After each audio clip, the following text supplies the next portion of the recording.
Hai guys, assalamualaikum warahmatullahi wabarakatuh. Balik lagi sama aku Cynthia Lucianisa. Di video kali ini aku mau cerita-cerita tentang perselingkuhan ya. Ini kisah nyata dari teman aku sendiri.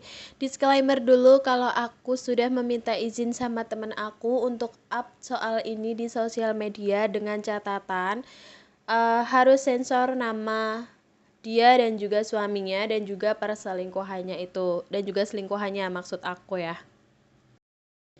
Nah, temen aku ini berinisial A dan juga suaminya itu berinisial D dan perselingkuhannya itu berinisial S.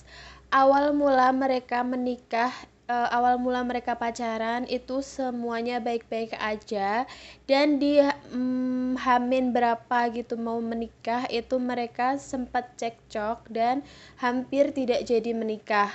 Tapi temen aku ini ngalah ya sama suaminya ini, sama calon suaminya untuk meredakan egoisnya gitu. Dan mungkin dia merasa kalau misalkan itu tuh cobaan sebelum menikah gitu.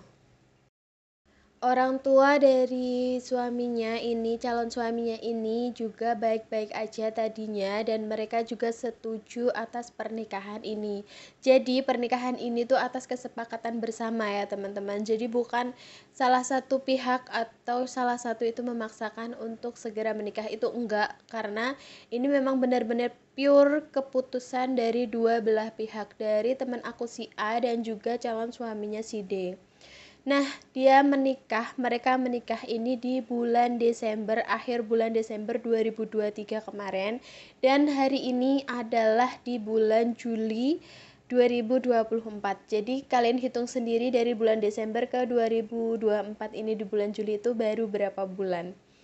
Nah, mereka waktu pacaran itu baik-baik aja, bener-bener baik-baik aja, dan effortnya yang cowok ini bener-bener yang membuat perempuan itu kayak, ini cowok bener-bener ini ya apa namanya effort banget ya gitu, kayak perjuangannya tuh buat ngedapetin gue itu kayak wah banget ya gitu. Nah, temen aku tuh merasa seperti itu dan dia nggak tahu kalau misalkan itu berdampak tidak baik ke depannya. Nah, dia merasa untuk diratukan di situ menjadi seorang perempuan yang benar-benar diratukan oleh seorang laki-laki, dan kemudian mereka memutuskan untuk menikah di bulan Desember kemarin di 2023, yang sebelumnya sebelum nikah itu dia itu merasa ada yang ganjal gitu, tapi temen aku ini tuh masih yang ya udah aja gitu, maksudnya yang merasa kayak ya udah ini mungkin cobaan mau nikah gitu ya. Nah, kemudian temen aku ini melanjutkanlah prosesi pernikahan di bulan Desember, akhir Desember itu. Nah, setelah menikah itu semuanya baik-baik aja, masih baik-baik aja. Setelah 2 minggu menikah ya, di awal Januari itu suaminya mulai yang kayak marah-marah kecil, terus kayak adu argumen sama temen aku gitu ya. Tapi temen aku ini merasa oh mungkin ini baru penyesuaian antara aku dan juga suamiku gitu, karena mereka ini kan dua pikiran ya, dua orang, jadi harus menyatukan dua pikiran jadi satu. Itu menurut aku itu emang susah banget gitu, karena apalagi yang suaminya ini tuh anak kedua dan temen aku ini anak pertama. Jadi kan kalian tahu ya keegoisannya itu lebih besar di mana. Tapi temen aku ini dengan legowo, dengan apa namanya, pikirannya yang jernih itu kayak oh ya udah mungkin ini pernikahan baru aja, jadi aku butuh apa ya, butuh penyesuaian gitu sama suami aku gitu, dia bilang seperti itu.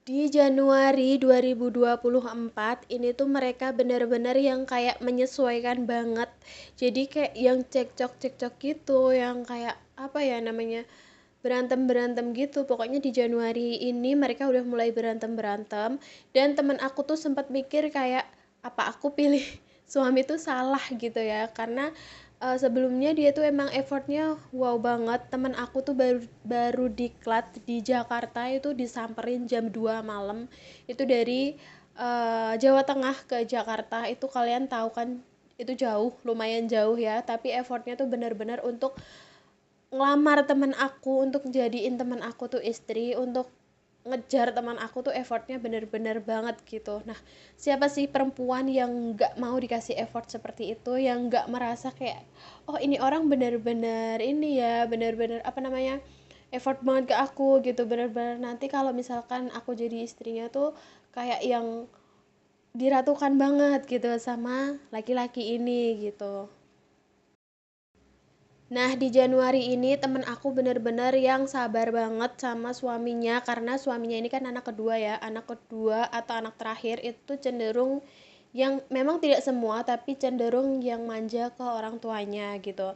Nah, setiap ada masalah itu suaminya katanya tuh cerita di ibunya gitu, di orang tuanya si cowok gitu. Nah, temen aku ini ngingetin gitu sama suaminya kalau misalkan ada masalah apapun, kalau masih bisa diselesaikan sendiri aja, dan jangan cerita ke orang tua masing-masing. Temen aku bilang gitu. Nah, kalau temen aku ini kalau ada masalah itu gak pernah cerita sama orang tuanya, ya mungkin cerita sama temennya atau sama saudara atau sama siapapun itu, tapi tidak ke orang tuanya. Jadi orang tuanya itu gak tahu sama sekali soal permasalahan rumah tangga anaknya ini atau rumah tangga temen aku ini. Nah, di sini dia udah mulai kayak yang sama suami itu ngejauh gitu. Jadi dari selesai nikah atau resepsi dan ngunduh mantu, acaranya tuh cukup besar teman-teman, dan ini tuh bener-bener kayak yang nikah apa ya, yang kemauan dua orang gitu loh. Tapi nggak disangka kalau misalkan suami temen aku ini seperti ini gitu. Nah, ini mereka tinggal setelah menikah itu mereka memutuskan untuk tinggal di salah satu kontrakan gitu, untuk tidak dekat dengan orang tua laki-laki dan juga tidak dekat dengan orang tua perempuan atau orang tua teman aku ini. Nah, teman aku ini memang pemikirannya alhamdulillahnya tuh agak dewasa ya teman-teman, padahal yang aku kenal itu teman aku ini tadinya tuh manja yang gak bisa jauh dari orang tua gitu, tapi setelah menikah ini aku salut banget dia meminta sama suaminya untuk tinggal di salah satu kontrakan supaya bisa tinggal berdua dan mengurus rumah tangganya itu berdua gitu. Nah, teman aku ini bekerja di salah satu instansi negara atau bisa disebut PNS ya. PNS di sekitar Jawa Tengah gitu. Dia tugasnya di Jawa Tengah, dan suaminya ini bekerja di salah satu perusahaan besar juga yang cukup terkenal juga. eh Apa ya? Kalau dibilang mapan, bener-bener mapan ini suaminya gitu. Kalau menurut aku ya ganteng, mapan, kurang apa lagi gitu. Tapi kita nggak tahu ya di balik itu semua apa yang menjadi minusnya beliau gitu. Nah, kita kan lihatnya ya, ah enak ya, temen aku sempet berpikiran kayak iri gitu sama temen aku waktu itu. Irinya tuh bukan dalam arti iri dalam kehidupannya gitu, irinya tuh kayak, wah ini apa namanya, dia tuh kayak mulus banget gitu ya, apa perjalanan hidupnya gitu, apalagi suaminya ganteng, suaminya mapan, suaminya itu yang apa namanya baik gitu sama orang lain gitu. Tapi kita nggak tahu di balik itu semua itu penderitaan apa yang dialami sama temen aku itu aku nggak tahu. Nah, dia juga jarang cerita sama aku. Waktu itu, waktu awal-awal nikah itu dia jarang cerita sama aku. Kemudian kita beralih ke Februari. Nah, di Januari ini sempet berantem itu, tapi baikan lagi karena mereka belum dikaruniai keturunan ya. Di Januari ini mereka berantem, terus mereka baikan lagi, terus kemudian di Februari itu mereka mulai yang kayak harmonis, yang kayak apa namanya, ya semacam suami istri gitu ya. Tapi di saat Maret, kalau nggak salah Maret itu em, mereka itu memutuskan untuk honeymoon gitu kayaknya, karena mungkin merasa berantem-berantem terus ya, jadi harus diperbaiki hubungannya, harus diperbaiki keharmonisan rumah tangganya gitu ya.